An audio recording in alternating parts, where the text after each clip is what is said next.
Hi, my name is Jyoti Kalra and you are watching me at Kubi.com. Kubi offers an easy and effective way of learning for young minds. Here you are going to get a complete course of 6 to 10 grade students along with multiple skill set. So go quickly and register. So keep learning, keep practicing. Thank you. In this video we are going to learn about the topic the infinitive. The infinitive. ठीक है, तो हमने अभी तक कुछ topics किए हैं जो थे verbs, active passive voice, tenses, इस तरह के कुछ टॉपिक्स हम डिटेल में समझ चुके हैं। उनमें आपने एक चीज़ नोटिस की होगी कि वर्ब्स की फॉर्म्स होती है। ठीक है, वैसे तो 3 फॉर्म होती हैं पर एक और एक्स्ट्रा भी हम मान के चलते हैं V4। ठीक है, तो V2, V3, V4 को किस तरह से यूज़ किया जाता है वो हम सीख चुके हैं। अब जो V1 है, V1 का जो हमें यूज़ है वो अभी तक ठीक से क्लियर नहीं है। ठीक है, जो एक्टिव एंड पैसिव वॉइस में हमने वर्ब्स को चेंज किया, टेंसेस में चेंज किया, तो वहाँ तो प्रॉपर रूल्स आपको बताए गए थे। बट जो V1 है उसकी तरफ तो किसी का ध्यान ही नहीं गया कि V1 कहाँ यूज़ होता है, फर्स्ट फॉर्म किस तरह से यूज़ होती है। तो जो फर्स्ट फॉर्म है वो कहाँ कहाँ और किस तरह से यूज़ होती है। ठीक है, और जो फर्स्ट फॉर्म है उसके साथ टू कब लगता है, टू कब नहीं लगता है, उसके बारे में द इन्फिनेटिव। ठीक है, तो चलो डिटेल में देखते हैं। Let's start. What is an infinitive? Infinitive is equal to to plus verb. ठीक है, और वर्ब कौन सी? वर्ब की फर्स्ट फॉर्म। जब भी हम कोई भी वर्ब है, जैसे ये मान लो टू गो है, टू ईट, गो जाना, खाना, खेलना, पढ़ना, इन सब के आगे हमने जब भी टू लिखा हुआ है तो इन सबको हम क्या बोलेंगे? इन्फिनेटिव। ठीक है, इन्फिनेटिव, राइट। अब नेक्स्ट क्या है? To plus base verb is equal to infinitive. मैं बता चुकी हूँ, बेस वर्ब का मतलब होता है V1, वर्ब की first form. But sometimes we don't use to, that is called bare infinitive. At some times, ठीक है, कभी कभी हम क्या करते हैं? वी डोंट यूज, हम टू का यूज नहीं करते, तो उसको हम क्या बोलते हैं? Bear infinitive. जब टू के साथ यूज किया तो इन्फिनेटिव, टू के बिना यूज किया तो बेयर इन्फिनेटिव, राइट। इसके क्या एग्जांपल्स हैं? जैसे टू गो, टू ईट तो आपने देख ही लिया था। कुछ इस तरह से होते हैं sentences, let him go, she can sing. अब हम इसको इस तरह से नहीं लिख सकते, let him to go, she can to sing, वो इनकरेक्ट हो जाएगा। ठीक है, तो जैसे यहाँ पे आ गया लेट, यहाँ पे आ गया कैन, तो इनके रूल्स हैं, आगे मैं आपको बताती हूँ। Why is infinitive special? An infinitive is special because, यहाँ पे एग्जाम्पल्स पहले आ गए हैं। पहले मैं आपको यहाँ पर इस तरह से पहले दिखाती हूँ। इन्फिनेटिव क्यों स्पेशल है? क्योंकि infinitive as a noun, infinitive को हम एक नाउन की तरह भी यूज कर सकते हैं। सबसे पहले तो आपको ये पता होना चाहिए कि नाउन क्या होते हैं। नाउन को हिंदी में बोलते हैं संज्ञा। संज्ञा का क्या था मीनिंग? किसी व्यक्ति, वस्तु, स्थान को क्या बोलते हैं? संज्ञा। कोई व्यक्ति यानी कोई सेंटेंस है, उसमें कोई पर्सन है, पर्सन का नाम दिया हुआ है। उसके अलावा वस्तु, कोई थिंग का नाम दिया हुआ है। स्थान यानी कि कोई जगह का नाम दिया हुआ है, तो वो क्या हो जाएंगे? नाउन। और मोस्ट ऑफ द केसेस में जो नाउन्स हैं वो कैसे यूज होते हैं? या तो एज अ सब्जेक्ट यूज होते हैं, एज अ ऑब्जेक्ट यूज होते हैं, या फिर और वो कॉम्प्लीमेंट भी करते हैं, यानी किसी सेंटेंस को कंप्लीट भी करते हैं। फॉर एग्जाम्पल, मैं अलग से एक एग्जाम्पल बताती हूँ यहाँ पे। रिया वॉन्ट्स टू ईट। ठीक है, रिया वॉन्ट्स टू ईट, रिया खाना खाना चाहती है। कौन खाना खाना चाहती है? रिया। तो रिया क्या हो गया? सब्जेक्ट। ठीक है, और सब्जेक्ट कहाँ पे लिखा हुआ है हमारे पास? सबसे पहले फर्स्ट नंबर पे। अगर मैं ऐसे लिख दूं, food is being eaten by Riya, R capital, किसी के नाम को हम, नाम में जो फर्स्ट लेटर है उसको कैपिटल रखते हैं। Food is being eaten by Riya, Riya के द्वारा खाना खाया जा रहा है। ठीक है, ये एक हमारे पास सेंटेंस है। तो इसमें किसके द्वारा खाना खाया जा रहा है? रिया के द्वारा खाना खाया जा रहा है। तो रिया को हमने क्या किया, ऑब्जेक्ट लिया है, ठीक है। क्या किया हमने, रिया को यहाँ पे ऑब्जेक्ट बनाया है, और ऑब्जेक्ट कहाँ आता है, लास्ट में आता है, बिल्कुल ठीक है। तो इस तरह से आप कंपेयर करो। इन्फिनिटिव एज अ नाउन, जो इन्फिनिटिव होता है यानी to plus verb, as a subject use हो सकता है। देखो, at the beginning of sentence, at the beginning शुरू में, सेंटेंस के शुरू में यूज हो सकता है। जैसे क्या है, टू लर्न इज इजी, सीखना आसान है। तो टू लर्न को हमने कहाँ लिखा है, सबसे आगे लिख दिया। वैसे तो जो वर्ब होती है उसको हमने कैसे लिया है, एज अ सब्जेक्ट ले लिया, क्योंकि एज अ सब्जेक्ट लिया तो हम उसको नाउन भी कंसिडर कर सकते हैं, ठीक है ना। जैसे अभी मैंने आपको एग्जाम्पल बताया, सबसे आगे जो वर्ड आ गया वो सब्जेक्ट है, तो हम क्या कर रहे हैं यहाँ पे, at the beginning of sentence, sentence के बिगिनिंग में लिख दिया, तो हम ये कह सकते हैं कि हम जो इन्फिनिटिव है उसको एज अ सब्जेक्ट समझते हैं। क्लियर है। To learn is easy, to speak truth is good, सच बोलना अच्छा है। To run daily is healthy, daily running करना हेल्दी है। To help others is noble, दूसरों की हेल्प करना बहुत नोबल है, दयालुता का काम है। टू वर्क हार्ड, मेहनत करना जरूरी है। तो आप क्या नोटिस कर रहे हो यहाँ पे, टू स्पीक बोलना वर्ब है, टू रन रन वर्ब है, help verb, work hard verb है, तो इनके आगे टू लगा दिया। तो इस तरह से हम क्या मान के चलते हैं कि इन्फिनिटिव एज अ सब्जेक्ट भी यूज होता है, ठीक है। अब आ जाता है एज ऑब्जेक्ट। एक्चुअली मैं ये जो है डॉक्यूमेंट पहले से प्रिपेयर करके लाती हूँ, ताकि मुझे ऑन द स्पॉट अपने एग्जाम्पल्स को मेमोराइज ना करना पड़े, मुझे ज़्यादा टाइम स्पेंड ना करना पड़े यहाँ पर, ताकि आपके लिए भी बोरिंग ना हो जाए।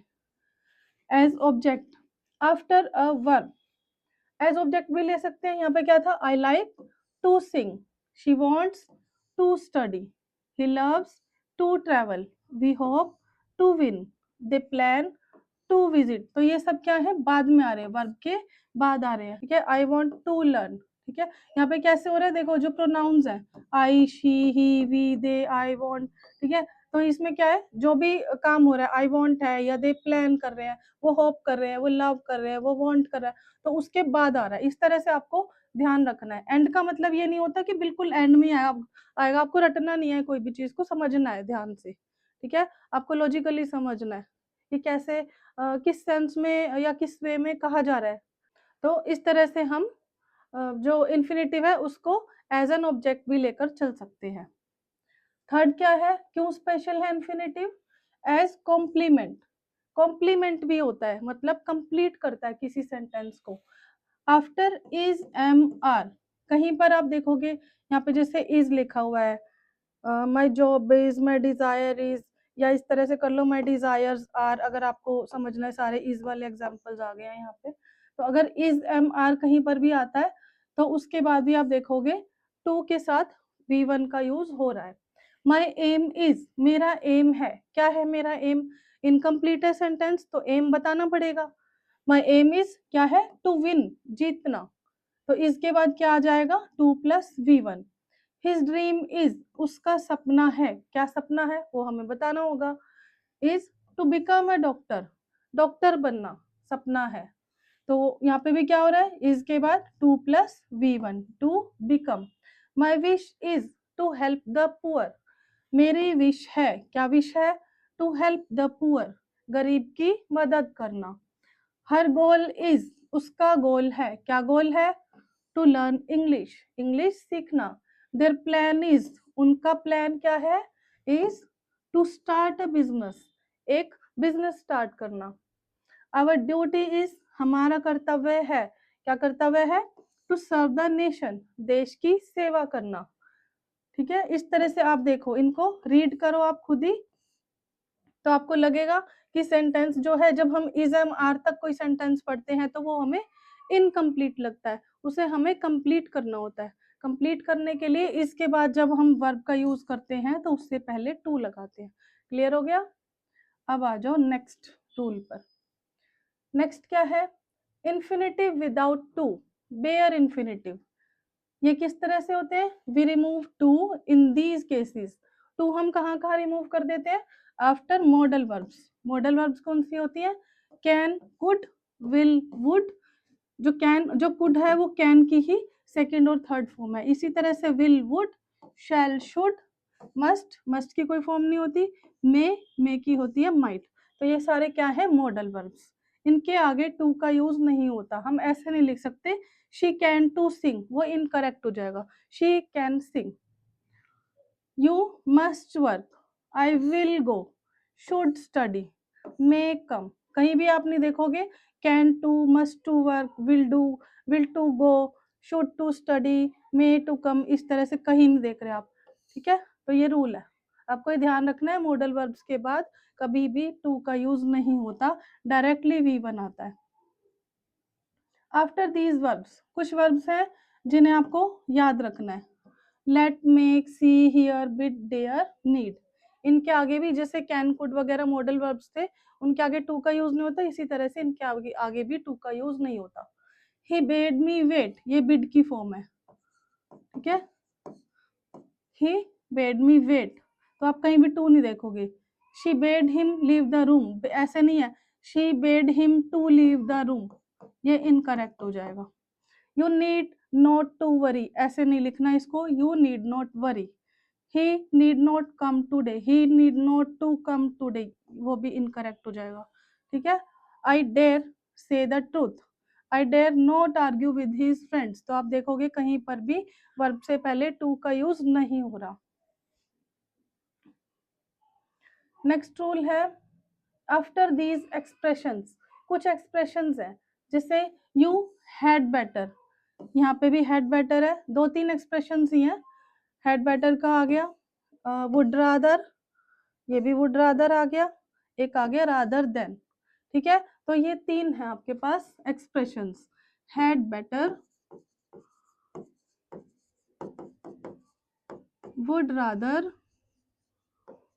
And rather than. इनके साथ भी टू का यूज नहीं होता। ठीक है, बेर इन्फिनिटिव यूज होता है यहाँ पे। You had better to go now, that this one is incorrect. He had better to study hard, this one also incorrect, we have to remove to before verb। You had better। ठीक है, यहाँ पर भी इस तरह से आप कहीं पर भी टू का यूज नहीं देखोगे इन तीन एक्सप्रेशंस के साथ। ठीक है, इनको आप खुद ही रीड करो, बहुत सिंपल सा टॉपिक है, बिल्कुल छोटा सा है, तो इसमें कोई ज्यादा कंफ्यूजन वाली बात नहीं है। अब क्या है यूजेस ऑफ इन्फिनेटिव। इन्फिनेटिव के क्या क्या यूजेस है, किस तरह से इन्फिनेटिव को यूज किया जाता है, किस तरह से। फर्स्ट पॉइंट है टू शो पर्पस, यानी कि वाई, क्यों, पर्पस क्या है, ये दिखाने के लिए यूज किया जाता है। इट आंसर्स वाई, क्यों किया जाता है। ठीक है ना, जैसे for example he went to school to study, he went to school, वह स्कूल गया, किस लिए गया, इट आंसर्स वाई, क्यों गया। He went to school to study, पढ़ने के लिए गया। Why did he go, he went to go to school to study. ठीक है, आंसर्स किस चीज के हैं यहाँ पर कि क्यों हुआ है काम। She works hard to earn money, वह मेहनत करती है, किस लिए मेहनत करती है, क्यों करती है, टू अर्न मनी, पैसा कमाने के लिए।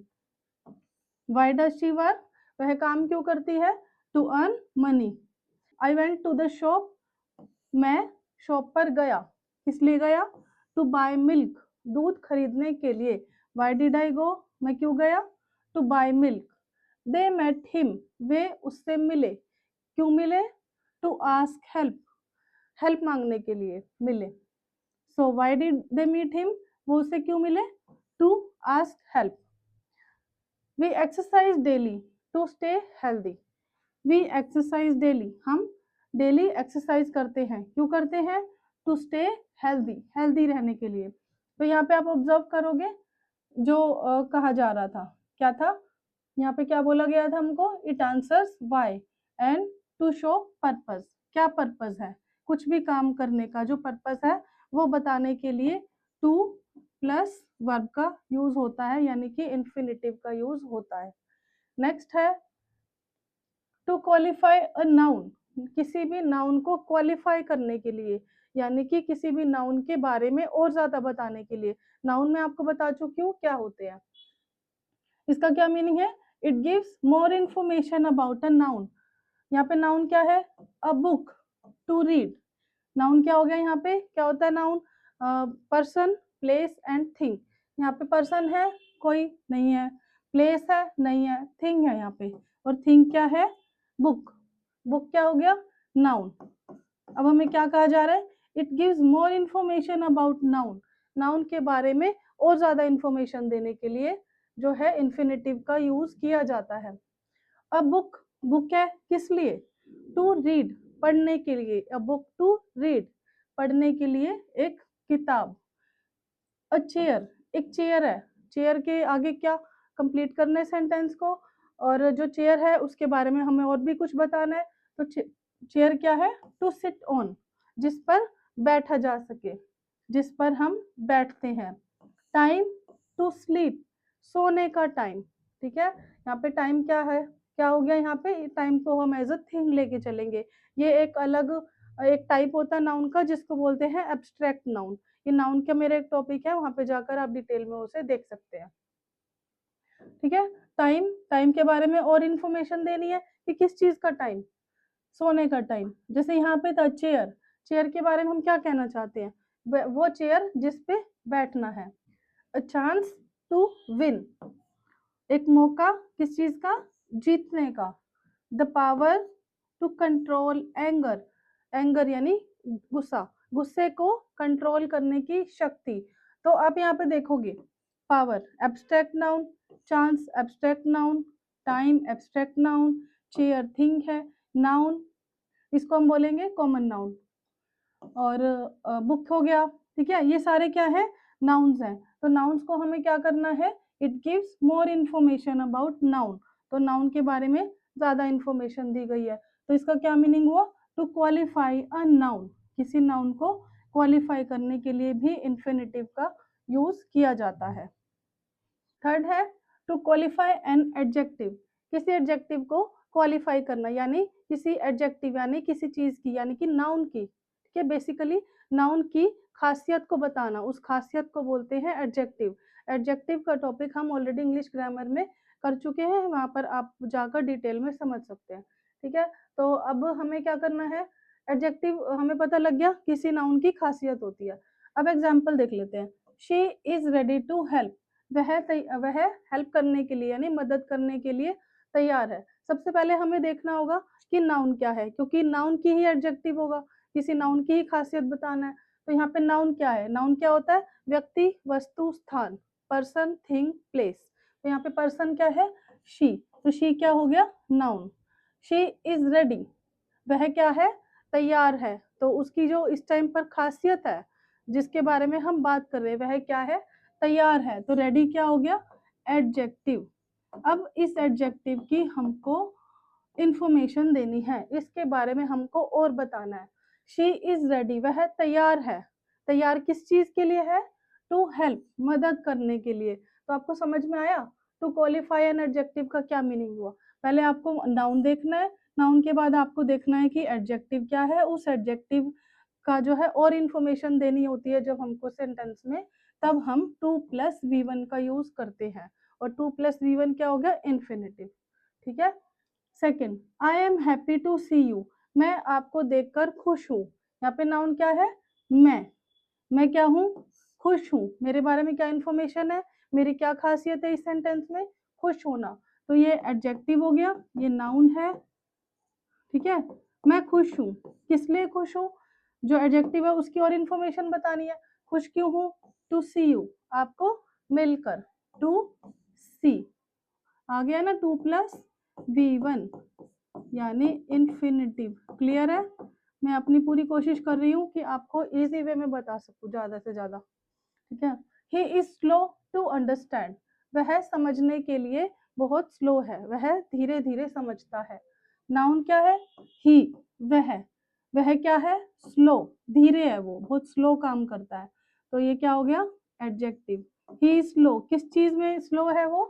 टू अंडरस्टैंड, समझने में। ठीक है, तो ये हो गया इन्फिनिटिव।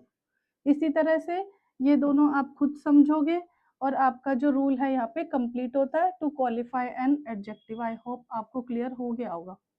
फिर भी अगर नहीं होता है तो आपको क्या करना है, support@खूबी.com पर मुझे मेल करना है अपने क्वेरी को, और वहां पर मैं आपको आंसर करूंगी।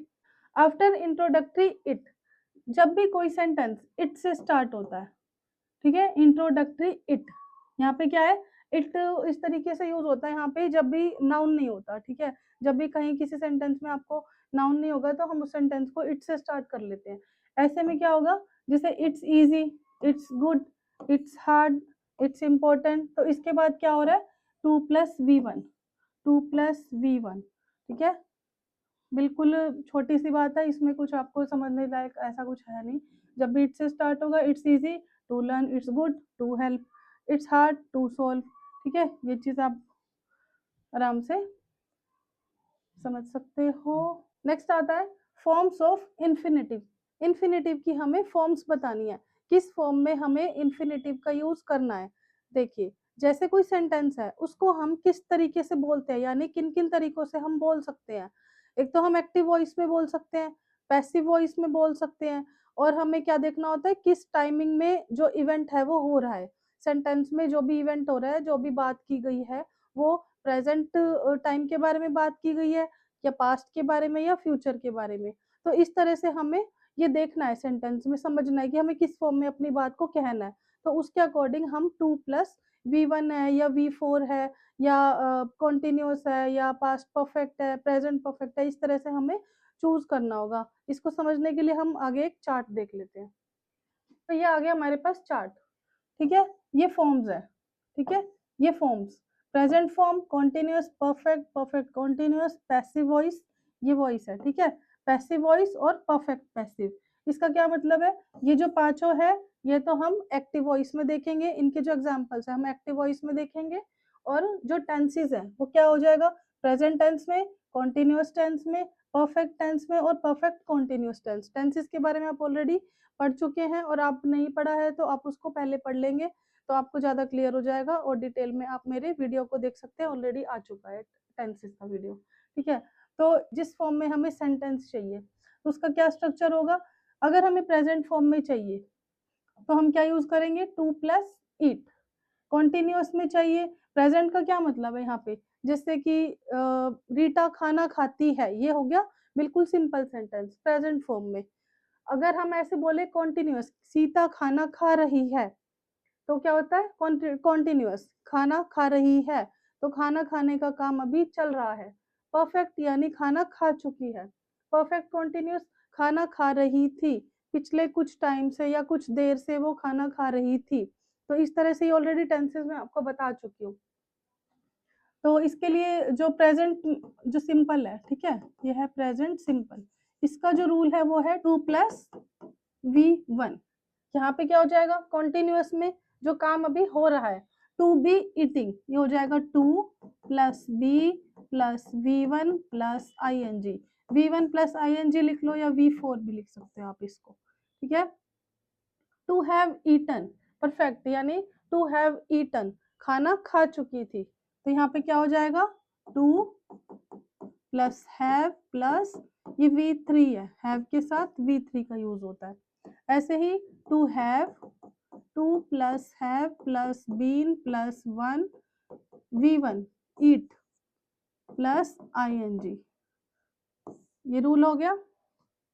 और अगर हमें किसी चीज को पैसिव वॉइस में बोलना है, जैसे यहाँ पे था सीता खाना खा रही है, खाना सीता के द्वारा खाया जा रहा है, ये हो गया पैसिव वॉइस। परफेक्ट पैसिव में सीता के द्वारा खाना कुछ देर से खाया जा रहा है, ठीक है। अब आता है पैसिव और परफेक्ट पैसिव। किसी सेंटेंस को पैसिव फॉर्म में बोलना, पैसिव वॉइस में बोलना, जैसे हमने एग्जांपल लिया था, रीटा खाना खाती है, खाना रीटा के द्वारा खाया जाता है। परफेक्ट पैसिव में क्या है, टू हैव बीन ईटन, खाना रीटा के द्वारा खाया जा रहा है, पिछले कुछ देर से खाना रीटा के द्वारा खाया जा रहा है, तो ये हो गया पैसिव वॉइस। इसके लिए रूल क्या है, 2B V3, यहाँ पे क्या है, टू हैव हैव नहीं तो कहीं कहीं आपको हैज़ भी यूज करना होगा, वो उसकी क्या डिटेल है आपको टेंसेस में समझ में आएगी। टू हैव या has plus been plus V3। Clear है, ये सारे रूल्स मैंने यहाँ पे लिख दिए। आप वीडियो को पॉज करिए और नोट्स बनाइए और इनको नोट डाउन कर लो। मैं इसको यहाँ से डिलीट कर देती हूँ रूल को, क्योंकि हम यहाँ पर अभी सेंटेंसेस देखने वाले हैं कि किस तरह से हम बना सकते हैं इन्फिनेटिव के साथ। तो फर्स्ट है to eat, I want to eat, मैं खाना चाहती हूँ। To be eating, she seems to be eating, she seems to be eating, लगता है वह खाना खा रही है। टू बी ईटिंग, खा रही है, कॉन्टिन्यूअस है ना, तो कॉन्टिन्यूअस में क्या होता है जब काम चल रहा हो, और प्रेजेंट में क्या है सिंपल प्रेजेंट कि कुछ काम होता है, बस हमें बताया गया है कि ऐसा होता है। मैं खाना खाती हूँ या मैं खाना खाना चाहती हूँ। She seems to be eating, वह लगता है खाना खा रही है। टू हैव ईटन, इसमें क्या होता है काम हो चुका है, तो क्या हो जाएगा she seems to have eaten, लगता है कि उसने खाना खा लिया है, वह खाना खा चुकी है। नेक्स्ट में क्या हो जाएगा टू हैव बीन ईटिंग, इसमें क्या होता है परफेक्ट कॉन्टिन्यूअस, कि खाना खाया जा रहा है पर उसके साथ थोड़ा सा टाइम पीरियड भी मेंशन होता है कि पिछले कुछ टाइम से या पिछले कुछ देर से, 1 मंथ 2 मंथ 1 ईयर, ऐसे कुछ ना कुछ लिखा होता है, उसमें हम यूज करते हैं हैव बीन। तो क्या हो जाएगा she seems to have been eating from an hour, वह 1 घंटे से खाना खा रही है। नेक्स्ट क्या है टू बी ईटन, ये क्या है दोनों पैसिव वॉइस में है, इसमें क्या होता है एक्शन रिसीव होता है। जैसे हम ऑलरेडी वॉइस का टॉपिक पढ़ चुके हैं, एक्टिव और पैसिव वॉइस होता है। एक्टिव वॉइस में कुछ काम किया जा रहा है और पैसिव वॉइस में जो एक्शन है जो काम है वो रिसीव किया जा रहा है, उस फॉर्म में बोला जाता है पैसिव को। तो अभी तक हम क्या कर रहे थे, उसको ऐसा लगता है कि वह खा रही है, वह खा चुकी थी। अब क्या होगा टू बी ईटन, खाना खाया जा चुका है या खाना खाया जाएगा या खाना खाया जाता है, इस फॉर्म में यूज होगा पैसिव वॉइस। ठीक है, तो जो फॉर्म है वो किस तरह की होगी, आप पॉज करिए वीडियो को और इसको नोट कर लो अपने पास। अब हम आते हैं इन 2 एग्जांपल्स पे। इनमें जो सेंटेंसेस यूज होंगे वो होंगे पैसिव वॉइस में। ठीक है, तो फर्स्ट देख लेते हैं टू बी ईटन।